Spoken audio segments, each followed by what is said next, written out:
Hello, everyone. It's a great pleasure to introduce our next speaker, Dr. Bjarne Wernicke-Olesen, who is a research lecturer at the Oxford Centre for Hindu Studies. Bjarne has been doing work on the Śākta traditions for a long time, and he did work on the Devi Mahatmya, and he's a Sanskritist and also a field worker as well. So he's got these two dimensions to his study, or three dimensions actually, because he's also interested in philosophical and meta-theoretical concerns on Hinduism and the study of religions more generally. So it's a great honor to introduce him because he's one of these scholars who is a very rare scholar because he has expertise in Sanskrit philology. So he does what we might call deep philology, and indeed he's written a grammar in Danish of Sanskrit, a Sanskrit grammar, and produced several translations of texts for the first time in that language, such as the Bhagavad Gita, and also texts of the yoga tradition. The Hatha Yoga Pradipika, I think, is one of them. So he does that deep level particularity of philological scholarship, but he's also interested in what we might call structurally higher issues concerning the meaning of these texts, how they fit into the larger history, big history, if you like, and also how they're relevant to the contemporary world. So he's done field work in Nepal on the Śākta traditions, and his field work informs his philology, and his philology informs his field work. He's also a very great linguist, in my view, and he's very widely read. He has command of the secondary literature in most European languages, which is a very rare trait in a scholar these days. So it's a great pleasure and honor to introduce Bjarne, who's going to give a lecture on Śāktism and Śākta traditions, part 2. Over to you, Bjarne. Thank you very much, Kevin, for that very kind introduction. In this second part of my lecture on the goddess and Śākta traditions, I'll continue to go up from the particular and attempt an overview of the history and development of goddess worship and the Śākta traditions in South Asia, with a focus on the classical formative phase of Śāktism. I'll also provide a small orientation or review of scholarship and discussion about it, but this time it is more of an introduction to the state of the art and research, desiderata, rather than research history. So in my last lecture, I addressed the problem of origins and the Indus Valley civilization, and we'll now turn to the goddess in Vedic religion.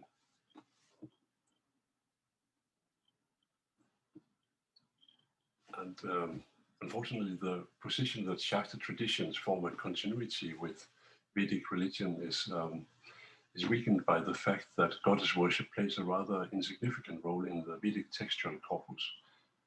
The most important Hindu goddesses, such as Durga, Kali, Parvati, Radha, and Sita, are unknown in the Vedic texts, although some Vedic goddesses, such as Saraswati and Prithvi, have survived into later classical Hinduism.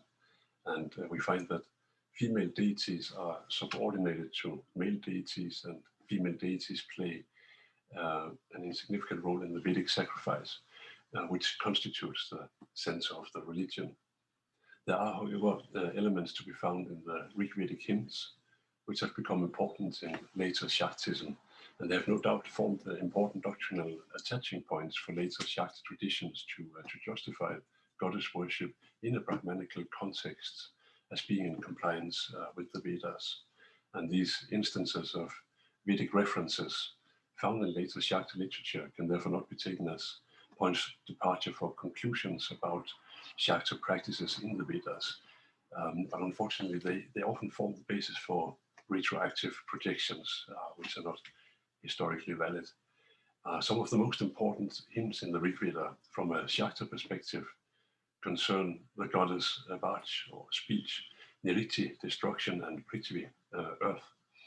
And amongst these, the most significant hymn is the Devi Sukta, in which the mild goddess Vaj praises herself as the magical power behind the words and the mantras and the meaning of language.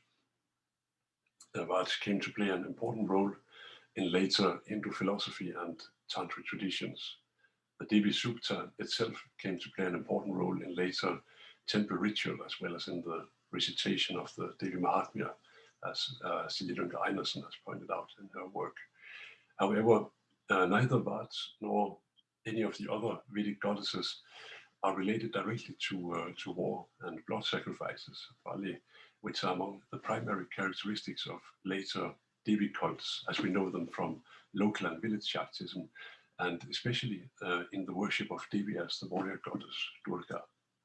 The closest we get to a fierce goddess in the Rig Veda is the wild goddess Niriti, an inauspicious goddess of destruction and female power, which the Vedic Aryans sought to avoid by asking the male deities for protection and imploring her to go away, as we find it in the 10th book of the Rig Veda, hymn 59. We may guess that she is an index of a non-Aryan local goddess, but that is guessing. To this we may add the anticipation of the later conception of Shakti, female power or force, in the many female consorts to the male deities, such as the goddess Indrani Sachi, the female power of the war god Indra. And in the Vedic pantheon, Indra was considered the most important deity next to the fire god Agni and the god of the hallucinogen Soma. Another consort is the fertility goddess Prithvi, who is always related to Jaus Pitri, the father sky. Together they form the divine parents who created the world and the gods in it, while Prithvi becomes an independent goddess in the Atharva Veda and later Vedic literature. Nevertheless, as pointed out by Heinrich von Stiedenkron, David Kinsley, Gavin Flott and others, we do not find any myth in the Vedic corpus concerning Devi and her cult, and nothing to suggest that the authors of the Vedas conceived the different Vedic goddesses as a manifestation of a singular great goddess, a Mahadevi, or divine female energy, Shakti. Thus, it is difficult not to conclude with Thomas Coburn that the conception of a great goddess and the worship of the goddess as Shakti is the expression of a much later systematic Shakta theology or theology, which was not formulated until the second half of the first millennium CE in the Devi Mahatmya, when goddess worship culminated as an independent Puranic and Brahmanic Sanskritic textual tradition. Furthermore, our evidence strongly suggests that its roots are to be found outside the Vedic Brahmanic context. So turning now to Brahmanic Sanskritic Shaktism, goddesses in the epics and the Puranas. Excuse me. Following the time of the Vedas and the formation of the ascetic traditions, we find an increasing number of references to goddess worship in the Indian epics, which seem to indicate diverse and well-established local goddess traditions at the time, as Pinchman has shown. However, goddesses in the epics play a subordinate role as consorts and wives of the male gods, and do not yet possess independent cosmological or sociological functions. It is a time of transition, and the goddesses are only gradually being assimilated into the Brahmanic Sanskritic world. And the many literary references to local goddess worship found in the epics are backed by archaeological findings from the ascetic traditions, such as the Jain and Buddhist stupas in Barhut and Sanchi from the 1st and 2nd century CE, depicting female deities, supposedly yakshis, related to fertility and vegetation. In the south of the Indian subcontinent, located at the very tip of Tamil Nadu, we find a famous example of Dravidian goddess worship in the temple of the virgin goddess Kanyakumari from the 1st century CE. And in the South Indian Chankam literature, written in Tamil in the same period, we find references to Koravai, a mountain goddess of war and victory, who received blood sacrifices of buffaloes and other animals. In addition, the forest warriors, the Marvas, were encouraged to commit ritual suicide in her honor. And indeed, war itself was seen as a sacrifice to this goddess. John Brockington has suggested that the Devi Mahatmya myth of Durga slaying the buffalo demon, the Devi Mahishasura Martini, may be a North Indian adaptation of this myth. Likewise, the goddesses mentioned in the Sanskrit epics are first and foremost linked to war, victory, death, and destruction, and are located in the periphery of the Brahmanic Sanskritic world. So in the 7th and 12th book of the Mahabharata, we find perhaps one of the oldest myths about a dark and fierce and Ukra goddess born out of the aggression of Brahma and identified with the Vedic goddess Mrityu, or death, although she may be, as Hilde Beidel has expressed it, just as much a reflection of the goddess Durga and Kali at a point where these latter, or at least the prototypes, are breaking into the literary tradition. We also find in the goddess Kalaratri, later identified with Kali, a personification of the horror of battle in the 8th chapter of the Mahabharata, while the victory and nobility of battle is personified in 2 important hymns to the warrior goddess Durga in the 4th and 6th book. In the Durga Stotra, inserted just before the Bhagavad Gita and recited by Arjuna before the battle, Durga is depicted as a virgin goddess, demon slayer, and notably of the demons Mahisha and Kaitapa, later mentioned in the Devi Mahatmya, and a protector of her devotees. So she is identified with the Kali, Bhadrakali, and Chandi, and associated with the Vindhya mountains and the consumption of meat, alcohol, and blood sacrifice in the Durga Stava. So the goddesses of the Sanskrit epics therefore stand in stark contrast to the mild and benevolent goddesses of Vedic religion, except perhaps for the Vedic goddess Niriti. We find a growing scholarly consensus in epic Puranic studies, such as Doniger, Flott, and Pinchman, concerning the overall assimilation pattern in the post-Vedic development of the Devi mythology from the time of the great Indian Sanskrit epics, the Mahabharata and the Ramayana, to the time of composition of the major Puranas. The Devi Mahatmya portion of the Markandeya Purana marks the culmination of this long process in which the goddesses transcend the male gods to be united into a single great goddess, Devi or Mahadevi, who is subsequently identified with Shakti as ultimate reality. And this process of assimilation can be divided into 2 phases in relation to the epics and the Puranas. In the first phase, spanning the period from the Mauryan Empire to the Gupta dynasty, we find that local non-Aryan and Dravidian female deities, usually of a fierce nature, are slowly upgraded and assimilated into the Brahmanic Sanskritic pantheon.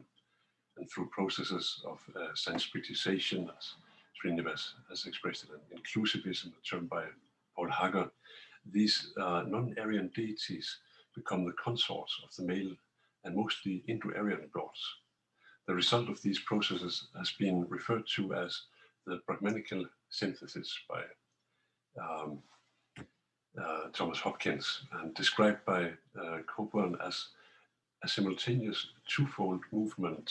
On the one hand, there is an effort to broaden the appeal of the Aryan world by enfolding into it various elements of popular origin, and on the other hand, there is an effort to provide those elements with a new dignity in the form of verbal compositions in Sanskrit, the language that was once one of the major carriers of Aryan culture.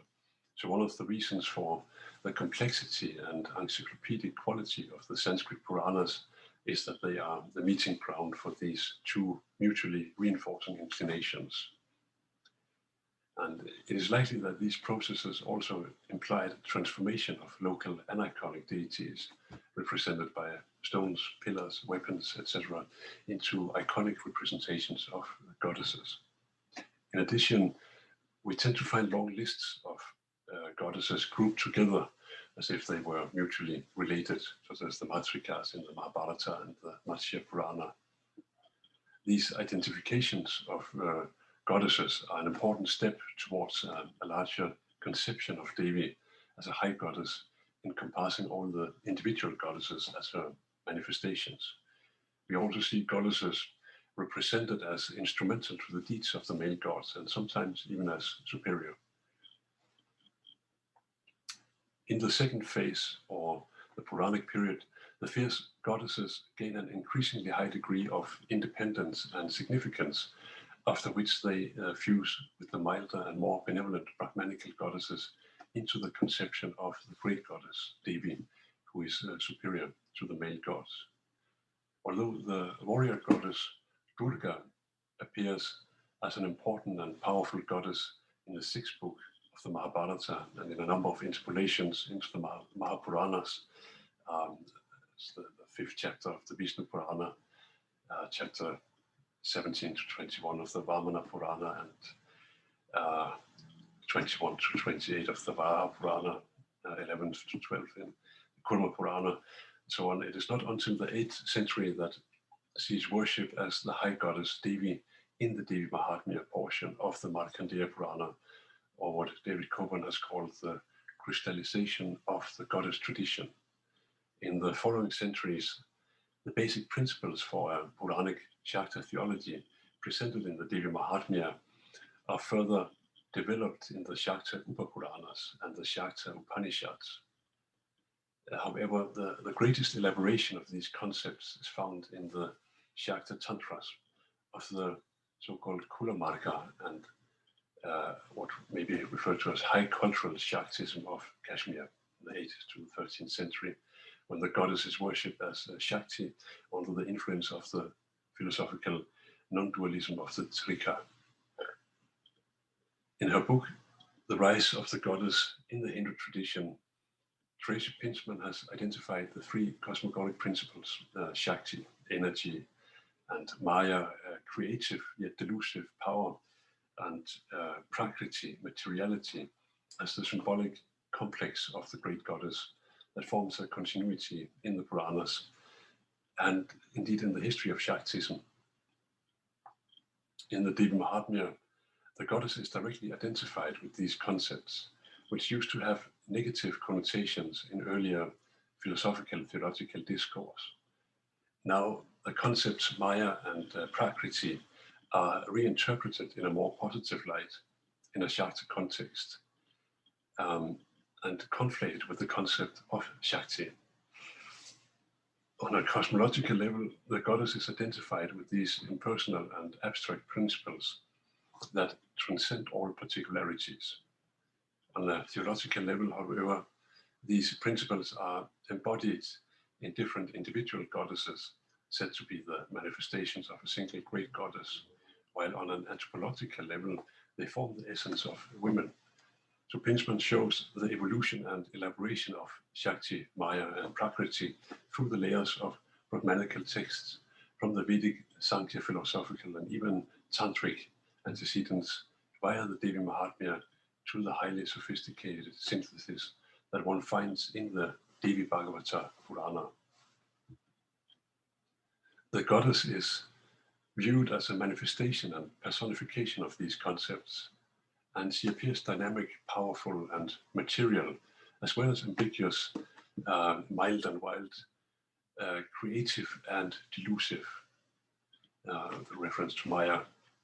Pinchman argues that although the impulse to elevate female divinities to supreme status probably originates primarily from non-orthodox, autonomous religious systems, the mechanisms by which the feminine principle is elevated in Orthodox literature are borrowed from the Orthodox tradition itself.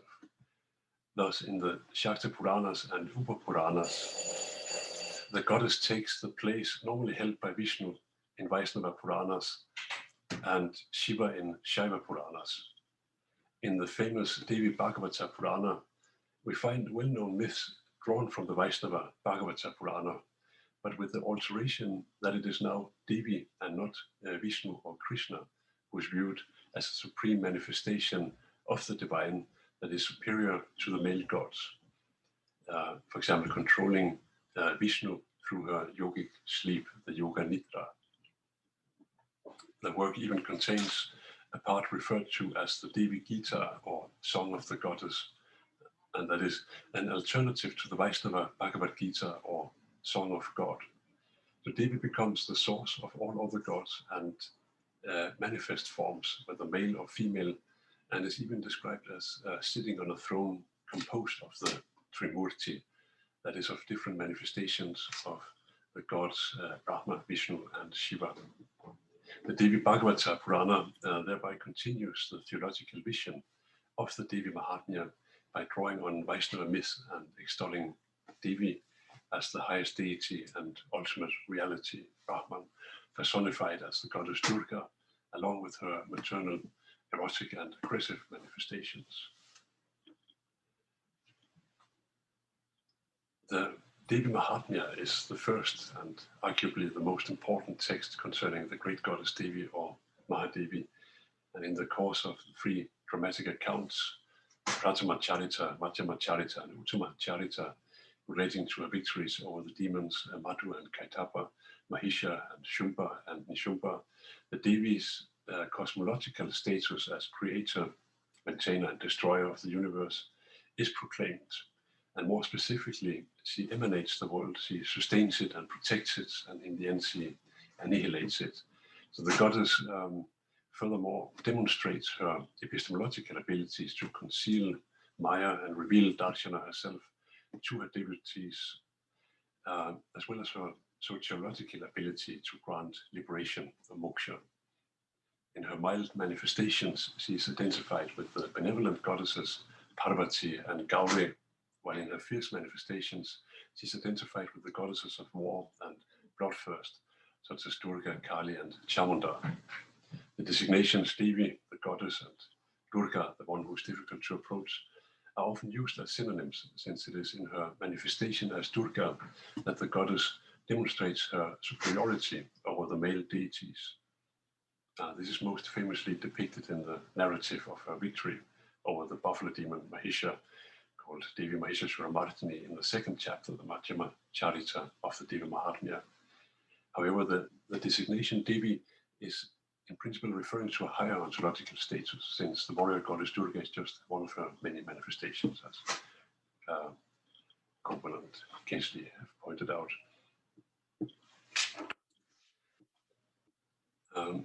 In the centuries following the composition of the Devi Mahatmya, the goddess traditions spread, and the mythological and philosophical dimensions of Śāktism were elaborated and disseminated in such Upa-Puranic works as the Devi Purana, the Kalika Purana, the Devi Bhagavata Purana, the Mahabhagavata Purana, the Prakritikanda in the Brahma Vaivarta Purana. The female deities found in the Upa-Puranas are generally of a fierce and warrior-like nature, pleased with blood sacrifice and alcohol. And except for a few Vedic references, such as Prithvi, the Earth Mother, these goddesses are mainly non-Vedic in origin and most likely modeled on popular local deities, often associated with vegetation and mountains, as suggested by Hasra. The Upa-Puranas are therefore expressions of a trend to incorporate aspects of fierce local goddess cults into a more traditional Brahmanic Sanskritic framework in an attempt to harmonize between the competing spheres of Orthodox Brahmanism and popular practice. James Pearce has noted that, unlike the other Shakta Upa-Puranas, the Devi Purana seems to moderate the goddess by, as he says, invariably coupling her with a Brahmanically oriented masculine authority. The ferocious Matrikas become the reign Shaktis of the gods. The independent goddess of the Vindyas merges with the wife of the motherly Parvati of the Himalayas, becoming merely an inherent secondary portion of Shiva. Indeed, this development formed part of what Sanderson has called the early medieval process when new regional kingdoms arose and expanded by associating themselves with powerful religious traditions, as we find expressed in the Devi Purana. While the goddess achieved independence in the Puranic and Upa-Puranic literature, worship of the goddess was simultaneously being extensively incorporated into the Tantric literature and the royal cult of Shaivism. The pervasive influence and popularity of Shakta traditions at the time now included royal religions in the subcontinent and also found its way to kingdoms in Southeast Asia and beyond, to Java and Bali. Nevertheless, a few kings seem to have identified directly as devotees of the goddess, as Bhagavati Bhaktas, although the divine power of the goddess was identified with the power of the king in different regions, such as Vijayanagara, and royal devotion to a goddess as a dynasty's lineage deity, the Kula Devi, was quite common in early medieval India. And in more traditional accounts of Hinduism, the Tantras have often been depicted as later esoteric scriptures, commenting upon and elaborating thoughts that were initially presented in the Puranas in a mythological form. We may refer to Klaus Müller's history of literature here. However, the relation between the Puranas and Tantras has proven to be more complex. And although generally distancing themselves from the Tantras, the Purana and Upa-Puranas have also adopted numerous tantric elements. Recent scholarship has provided us with a more nuanced picture of this interplay and overlap between esoteric tantric traditions and popular Puranic traditions. For example, in the case of the Shaiva Skanda Purana, on which important work has been done by Hans Bakker and Harunaga Isaksson. By the 11th century, tantric ideas and practices had become absorbed by the smarter pragmatical mainstream to an extent where it had become almost impossible to meaningfully distinguish between smarta and tantric ritual practice, as Elmore has pointed out. This interplay and overlap is also found in relation to the developments of Puranic and Tantric Śāktism. And if we accept Yokoshi's revised dating of the Devi Mahatmya to the second half of the 8th century, we find that this is more in alignment with the recent chronology of the Tantric traditions. So the theology of the Devi as Shakti found in the Devi Mahatmya was much more widespread in the Tantric traditions in the 8th century, but not much in the 5th or 6th century, which is the more conventional dating of the Devi Mahatmya.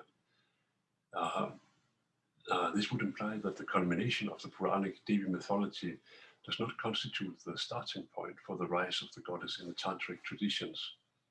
Rather, the rise of goddess worship in early medieval India happened more or less simultaneously in Puranic and Tantric traditions, and was a result of a complex interaction between the two forms of religion and that of popular and local Shaktism.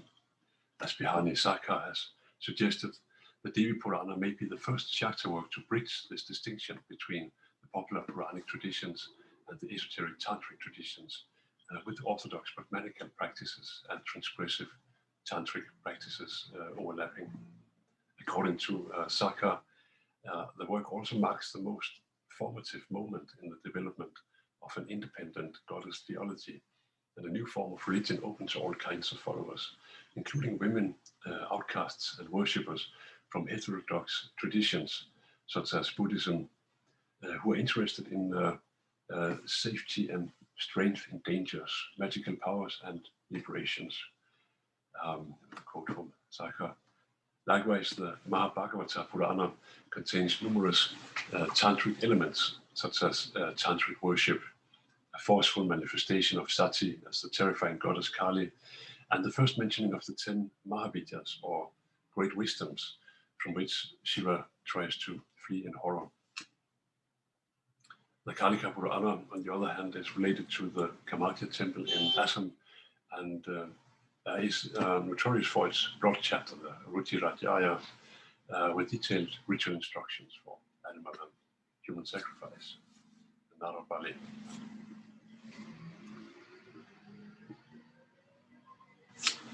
And now we'll turn to Tantric Śāktism. While pragmatic Sanskritic religion is associated with Vedic, Puranic, and smarter forms of worship, or what Axel Michaels has termed a basis religion, namely a type of religion that one is born into, there's also a non-Puranic form of religion, which is voluntary, initiatory, and relating to esoteric forms of worship based on the group of texts known as the Tantras. And these texts were first and foremost associated with non-Puranic Shaivism, However, in the long journey of the Shaiva age and the classical formative phase of Shaktism, we see a tendency of these Shaiva traditions developing from dualism towards non-dualism, from an emphasis on the masculine to an emphasis on the feminine, and from exoteric worship to esoteric private practices. The latter became increasingly transgressive and shocking in its practices, and this development was mirrored in the iconography of the traditions, depicting increasingly ferocious deities such as the goddess Kali and Chamunda. Indeed, one may argue that towards the end of this development, these traditions, although many of them continued to be formally labeled as Shaiva, had in fact become Śākta at heart, with the ultimate reality perceived of as a single feminine deity, such as Kala Sankarsini in the 10th century Krama tradition of Kashmir. Thus, while Shiva in the form of Sadashiva was worshipped without a consort in the Shaiva Siddhanta, it was now the goddess without the consort who was worshipped in the Krama. Liberation was conceived of as a transformative monistic realization of the identity with Kala Sankarsini as absolute, undifferentiated consciousness, Chit or Sanvit. This remained the core teaching of the related Trika tradition, or what has become known as Kashmir Shaivism. It's a label that has been strongly opposed by Alexis Sanderson. The rise of goddess worship in the Tantric traditions of early medieval India is a very complex phenomenon, and much research still needs to be done. The overlap between Shaiva and Śākta Tantrism has long constituted an area of confusion, really, but Alexis Sanderson's more recent work on manuscript sources has helped clarify the picture. Although scholars such as Heinrich von Stiedencron have long argued for the independent existence of Shaktism as a major Hindu religion next to Śaivism and Vaiṣṇavism, this has been much challenged by the fact that the Kula and Kaula texts of Tantric Shaivism and Tantric Shaktism overlap and seem to be the product of an internal development within mantra-margic Shaivism. And thus Shaktism has often been reduced to a subsect of Tantric Shaivism. This view was based on the assumption that all Tantric traditions, Siddhantika as well as non-Siddhantika, relied on the common ritual system of the Siddhanta, since there was nothing to indicate the existence of an independent Tantric goddess tradition outside of the mantra marga of Tantric Shaivism. So in the development of Shaivism and the Tantric traditions, Alexis Sanderson has shown that how the non-Puranic Shaiva devotees, as opposed to the Puranic Maheshvaras, had undergone an initiation, a diksha, into one of two paths, the Atimarga or outer path for those ascetics who sought liberation, mukti, from this world, and the mantra marga or path of mantras for those ascetics as well as lay people who sought pleasure, bhukti, and powers, siddhi, in this or higher worlds. The majority of tantras associated with these systems followed a common ritual structure, which Godal and Isaacson have done some important work on. In his more recent work, however, Sanderson has ascribed an independent status to a third path, that of the Kula Marga, or path of the family of goddesses, with its own distinct ritual system, which seems to have originated in an external and independent Shakta milieu.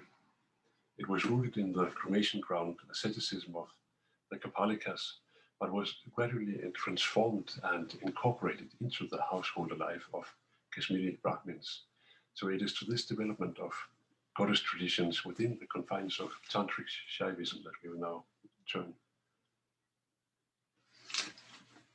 Sanderson has identified the roots of the Kula Marga in an independent Shakta or proto-Shakta tradition that appeared first in the Atimarga in the 5th century CE in relation to a group of skull-carrying Kapalika ascetics known as the Soma Siddhantins, also referred to as the Atimarga 3.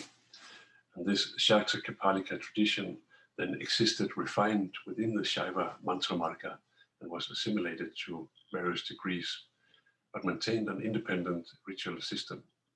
One of the most distinctive features of this Shakta ritual system was the chakra yaga, also known as chakra milaka or vira milapa. That is a collective orgiastic worship, including initiates and low-caste women, in which the individual identity was merged into a group. This was a stark contrast to the mainstream Shaiva tradition, but also to Indian ritual in general, which is usually an individual activity. Other distinctive features of this Shakta tradition, as pointed out by Alexis Sanderson, included possession by the goddess Avesha and consumption of consecrated liquor in relation to initiation, the Diksha, consumption of impure and forbidden substances, the Charu Prashana, with a focus on sexual bodily fluids, virya, dravya, attainment of supernatural powers, siddhis, through the extraction of the vital essences of living beings. We have private erotic ritual with the consecrated consort, duti yaga, and blood sacrifice, bali. So we also find the use of self-induced states of possession by the use of yogic techniques, resulting in the raising of the inner central energy, which became known as Kundalini in later sources. Indeed, several of these features are found in other forms of Śāktism in different combinations. However, it is this Śākta Kapalika ritual system with its prototypical features that allows us to contrast this Śākta Kula Marga with the mantra marga of Tantric Śaivism. The Kula Marga of the Kaulas was therefore not a creation of or a reformation within the mantra marga, but rather, as seen from the outside, an ancient Śākta tradition preserved at the margins among esoteric groups. Its ritual system was described in its own text, variously referred to as the Kula Shastras, the Kula Shasana, or Kulamnaya, such as the Kula Panchasika, the Kula Nanda, the Kula Sara, the Kaulakyana Nirnaya, and the Timirudgatana, but also within texts assigned to the mantra marga. It was centered on the goddess Kuleshwari with or without its male consorts, Bhairava, the fierce form of Shiva, and surrounded by 8 mothers, the Ashtamantrika. In time, the identity of the central deity, its pantheon, mantras, etc., were altered, and different traditions and liturgies arose. An early and influential classification of these Kula traditions, according to the 4 cardinal directions, is found in the text, the Chinchini Matrasara Samuchaya.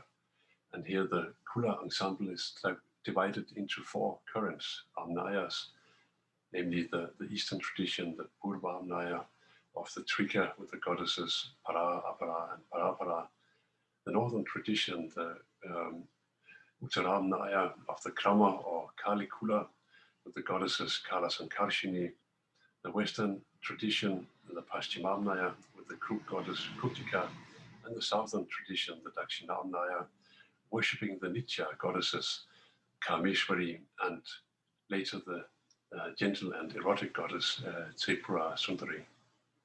To this classification was added a 5th Amnaya, the Urdhva Amnaya or upper tradition with the Kularnava Tantra, and a 6th Amnaya, the Shat Amnaya or all schools Sarvamnaya tradition, encompassing the Kaula traditions in the Kathmandu Valley from the 13th century onwards.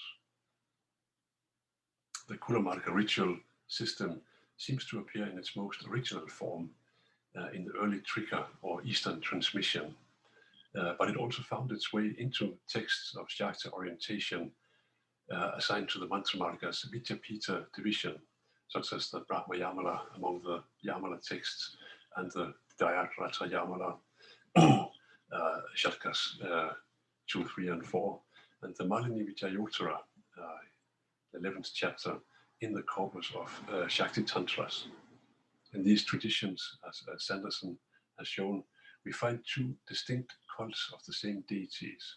In the Jayadrata Yamala, we have a distinction between a mantra marga system expressed in the first shatka of the work and a Kaula system for the propitiation of the goddess Kali as Kalas and Karshini, expressed in the following 3 shatkas. The Malini Vijayottara also clearly distinguishes between these two systems. That is, between a Tantric system, a Tantra Prakriya, following the Shaiva Marga, and a Śākta system, a Kula Prakriya, or Kauliki Prakriya, following the Kula Marga. And the latter was seen as a more elevated form of practice, with an emphasis on possession and collective orgiastic worship reserved for elite practitioners and requiring a special initiation, a Kula Diksha. And following this initiation, the Tantric practitioner or sadhaka became a Kaula. The historical development of the Kula Marga has tentatively been divided into three phases. The Kula phase from the 5th to the 8th century, the Kaula phase 8th to 10th century, and what may be called the high cultural Śāktism from the 11th to the 13th century, also referred to as High Hindu Tantra or simply Tantrism by Sanderson, David White, Jeffrey Samuel.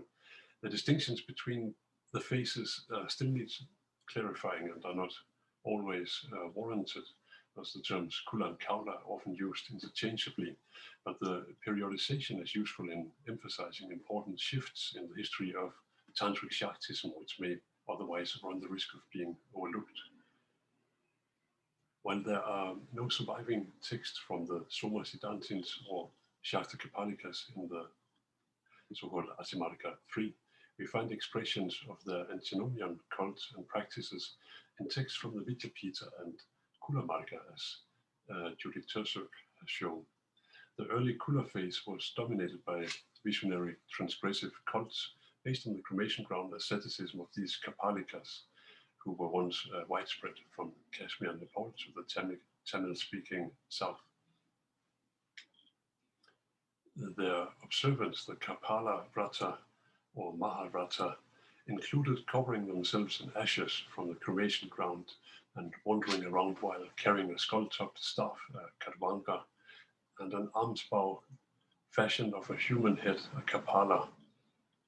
The practice centered on the fearsome deities Bhairava and Chamunda, surrounded by circles of secondary deities, and was conducted in the wilds in the charnel grounds. In its Śākta version, the central deity was the goddess, for example, Agori, without a male consort, but surrounded by clans or families, so-called kulas of wild yoginis, reflecting the power of the goddess and pervading the universe with their energy. For this reason, the early Kula is often referred to as the cult of yoginis. Offerings included ontologically impure substances such as meat, blood, alcohol, and sexual fluids as means of pacifying, controlling, or negotiating with the yoginis, who would sometimes bestow the tantric practitioner with supernatural abilities. Thus, the tantric practitioner was a religious virtuoso who sought dangerous contact, milapa, with the yoginis, who could also possess women and thus partake in sexualized rituals as the consort, as the Shakti or duty of the male sadhaka. As Tsabaiva has written about. However, we also find that women were allowed full initiation in the Kapalika cult as opposed to most other ascetic traditions, and that the term yogini tended to be used for independent female ascetics, although we still know very little about their lives and practice. Tantric holy places or seats, the pita of the goddess power, played an important role in Tantric Śāktism from an early time onwards, the most important being Kamarupa in Assam, perhaps, and female Tantric practitioners were sometimes associated with these places and said to bestow siddhis on the lucky Tantric sadhakas. The pitas were later supplemented by a significant number of round and open yogini temples across India from the 8th to 11th centuries, built by royal patrons. Vidyaditya and Shaman Hadley has written on this. The Kaula phase or Kaulism marked a reformation of the Śākta Kapalika tradition. It questioned the meaning and purpose of external rituals and rejected the cremation ground asceticism, the Kapala Vrata, in favor of more visionary, erotic, and what may be termed subitist forms of practice oriented towards an aestheticized mystical experience. As Sanderson and Vasudeva has pointed out, while the Tantra Prakriya ritual emphasized the external worship of the linga, visiting tantric holy places and offering substances into a consecrated fire, a hop tree, diksha, the Kula Prakriya practice featured an internalized linga as the bodily, we may say, axis mundi. The pitas were identified with the body, the hop tree diksha became a fireless, internalized form of the ritual, and so on. In addition to these internalizations, Taoism offered the practitioner a kind of meta-discourse, as Wallace has pointed out, as a way of worshipping any of the deities of the Mantra Marga as either Kuleshwari, female, or Kuleshwara, if male, as we see it described in chapter 12 of the Netra Tantra, which has currently been translated by Kevin Flott, Katibota, and myself. In this way, any tantric cult could be reinterpreted in a Kaula version.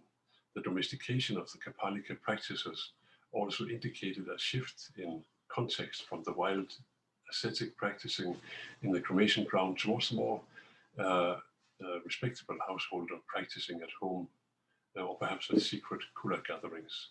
This Kaula reformation, including the rejection of the Kapala Vrata and all external signs of sectarian affiliation, the Vyakta Linkata, is usually associated with the Guru Matsyendranath from the Western transmission, the Paschimamaya, while the northern Kalikula Krama tradition retained the insignia, the chihna, of the Kapalika ethos. A further reform took place in Kashmir in the 11th century. The Kula Marga found its way into the Kula Prakriya practice of the Malini Vidyayurtara, which became the root text of the Trika tradition. In this way, the Kula Marga flowed into the high cultural world of Brahmanic Sanskritic Hinduism, which became evident in the works of the great Śākta and Śaiva philosopher Abhinavagupta, who lived around 1000 CE.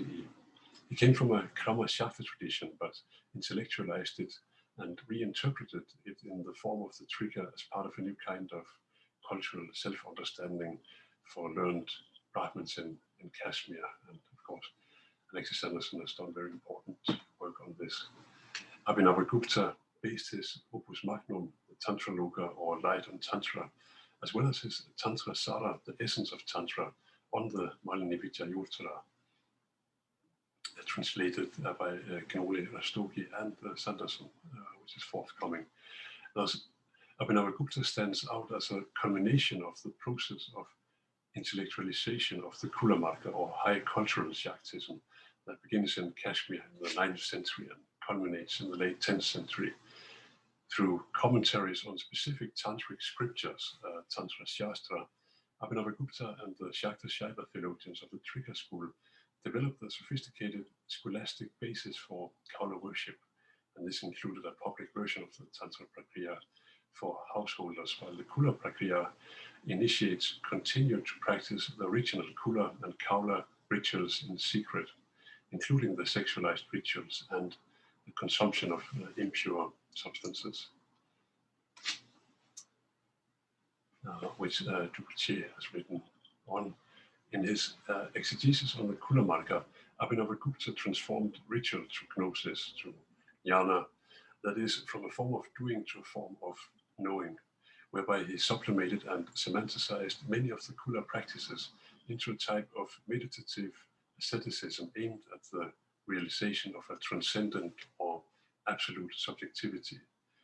The meditation sought to reverse the cosmological process of manifestation in light and sound, allowing the practitioner to identify with its divine origin as a path to liberation, and also release from the cycle of rebirth, samsara. The high cultural Śāktism spread beyond Kashmir and was later taken up in South India by the very successful Tripura Sundari cult, also known as Sri Vidya, a kind of purified and domesticized sweet Śāktism, if you like, and erotic mysticism that can be contrasted to the somewhat older and more shocking Śāktism of North India.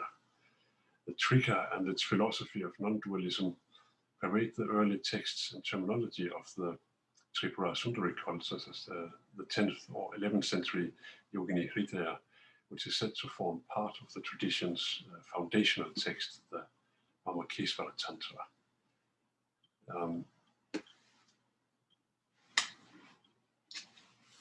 And Padu has done an excellent translation of the Yogini Hridaya. In some cases, the Trika goddess Para was even regarded as the inner essence of Tripura Sundari, who is manifested in the tradition's characteristic Sri Vidya mantra and the Sri Chakra diagram. The meditative reversion of the cosmological process of manifestation was conceived as a gradual journey back to its divine source, the goddess, and also as a journey through the corresponding levels of the esoteric yogic body. This tantric model of the human as a homology to the hierarchical levels of the universe became central to the theology and practice of the Sri Vidya, as was the case in most tantric traditions. It became the standard model in Hatha Yoga, namely the rising of the goddess Kundalini along a vertical axis in the yogic body, piercing various centers of energy, chakras, in the central channel, the Sushumna, on her way up to the crown of the head. The South Indian Tripura Sundari cult was assimilated by the orthodox Martha Brahmanical system and the monastic tradition of the Shankaracharyas, as well as by other tantric traditions such as Pancharatra, Vaiṣṇavism, and the Nat Sampradaya. It was even assimilated by Dikambara Jainism and later Shvetambara Jainism, as Sanderson has shown, indicating the widespread influence and popularity of Shakti traditions and goddess worship at the time. In later Sri Vidya tradition, which has lasted until today, we continue to find a distinction between the Tantra Prakriya and Kula Prakriya practices, also known as the right-hand practice, the Dakshinachara, and left-hand Kaula practice, the Vamachara, respectively. Thus, the 16th century Sri Vidya theologian Lakshmidhara rejected the use of sexualized ritual and impure substances, the Panchamakara, while the 18th century theologian Bhaskararaya continued to promote its secret use.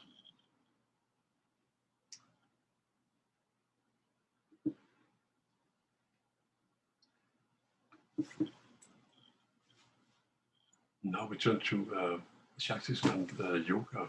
In the 13th century, we see the end of Shaivism's period of dominance, including the Kula Marga, due to significant political changes caused by invasions, the Delhi Sultanate, and the introduction of Islam on a large scale.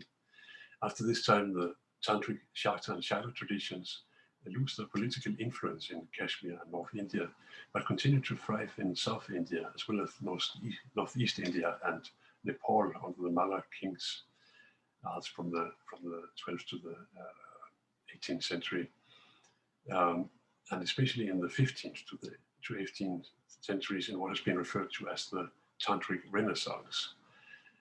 Indeed, several medieval Kaula traditions, such as the cult of Tripura Sundari and the goddess Kuptika, are still living traditions in Nepal. Litka has done fine work on this, and Mark Dushkovsky as well. Very important work. The decline of the Shaiva age in North India was followed by a rise of Tantric Yoga in the following centuries, as Jay Mallinson has pointed out. This became one of the ways that Shaktism endured after its classical formative phase. And somewhat paradoxically, Shaktism gained influence in one of its most esoteric forms when the Western Kaula transmission, the Paschimamnaya, later known as the Nat Sampradaya, it's a kind of a collective term for several Sampradayas, adopted Hatha Yoga and popularized it in a Shakta version in the Locus Classicus of Hatha Yoga, the 15th century Hatha Pradipika. In this way, Shakta and Tantric forms of yoga became accessible to laymen and householders, as well as women and lower castes. As opposed to the more body-rejecting practices of classical yoga, the Shakta anthropology of Tantric yoga aimed at the affirmation and divinization of the body.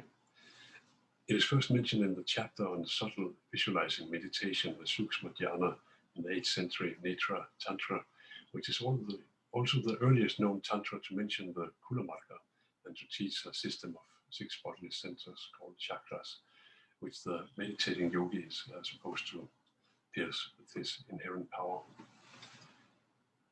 especially in chapter 7 of the Netra Tantra. The Śākta anthropology is presented in the first few verses of chapter 7 and then elaborated. And I'll just read a bit the first few verses of chapter 7 in our translation here. The Lord spoke, now I will tell you about the excellent, supreme, subtle visualizing meditation, which comprises the 6 chakras, the 16 supports, the 3 focal points and the 5 voids, the 12 knots, the 3 shaktis, the path of the 3 luminaries and the 3 channels. And having realized the body, O fair-hipped one, is the goddess, as a body that follows the path of 10 channels and 35 million channels via the 72,000 channels, and as a body overrun by a host of channels riddled with diseases in the fire, the yogi then fills the highest self, or his own self and that of another, with the nectar of the subtle visualization proclaimed as the highest. He becomes a divine body bereft of all disease. The text presents an early Śākta appropriation of older yogic models of knots, the granthis, supports, ardharas, and so on, for grounding the central channel, the sushumna, and the notion of how the yogi causes the ascent of his inner power as an early form of Kundalini yoga. This pattern was repeated, as James Mallinson has shown, when the visualizing meditation of the Kundalini yoga model was overlaid onto the physical Hatha yoga practices in the Hatha Pradipika by the early Naths in the 15th century. For example, in the first few verses of the 3rd chapter in the Hatha Pradipika. The Netra Tantra's chapter on subtle meditation is significant in that it presents 2 different anthropologies and systems of visualization, which the Trika commentator Simaraja refers to as exactly the Tantra Prakriya and the Kula Prakriya. And while the inherent power only rises up through the Sushumna channel in the Tantra Prakriya, the same power rises up in the Kula Prakriya and reaches a reservoir of nectar, of Amrita, in the head, which then drenches the body on its way down through a multitude of subtle channels, the nadis, causing somatic joy and immortality. The yogi becomes a divine body bereft of all disease, and we also learn that the yogi should become of the same essence as yoginis in this version of the Netra Tantra, the oldest surviving manuscript, Nepalese manuscript. And that is why a yogic technique mudra known as the sky goer, that one should become of the same essence as yoginis. The Kula Prakriya system of visualizing meditation thus forms part of a distinctive Śākta anthropology, which is later combined with a physiologically fixed model of the 6 chakra system found in the 10th century Kuttika Mata Tantra of the Western Kaulan transmission, the Paschimamaya. And I'll just read from Manus and Singleton's translation here, these significant verses. The anus is called the base, the ardhara, the svadhisthana arises at the penis, the manipuraka is in the navel, and anahata is in the heart. Vishuddhi is in the region of the throat, and ajna is between the eyes. This standardized version of the 6 chakra system in combination with Kundalini yoga became prevalent from the 12th century onwards and was further developed when adopted by the Srivijaya tradition. In the 14th century, Shiva Samhita, a 7th chakra, was added to the 6 chakra model. When adopted by 2 of India's most successful ascetic orders, the Tantric Nath Yogis and the ascetic Sannyasis, the Śākta model became pan-Indian. In the 20th century, a High Court judge in the British colonial administration in Kolkata,